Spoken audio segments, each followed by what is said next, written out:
फौज को इख्तियार दे दिया है गिरफ्तारी का, सिर्फ पुलिस नहीं, फौज आके आपको गिरफ्तार कर सकती है। जब तक आप अपने हुकूक मांगने के लिए उठ खड़े नहीं होते, आप शफाफ इलेक्शन नहीं मांगते, आप रद्द नहीं करते जो एंटी टेररिज्म कानून में तब्दीलियां की गई हैं, 3 माह के लिए किसी को भी उठाया जा सकता है, किसी अदालत में पेश नहीं किया जाएगा। फौज को इख्तियार दे दिया है गिरफ्तारी का, सिर्फ पुलिस नहीं, फौज आके आपको गिरफ्तार कर सकती है। आप अगर सहाफी हैं तो आपको गायब किया जा सकता है, आप पर लातादाद मुकदमे बन सकते हैं, आप पे दहशतगर्दी के मुकदमे बन सकते हैं। क्या यह सियासत है? क्या इसके खिलाफ खड़े होना, इसके खिलाफ आवाज बुलंद करना सियासत है? कानून तो अब एक गैर अहम चीज रह गई है।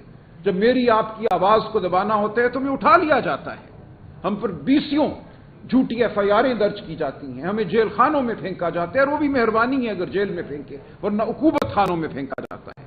मुमकिन नहीं है कि इस मुल्क में फलाह हो, मुमकिन नहीं है कि इस मुल्क में गरीब की बात सुनी जाए।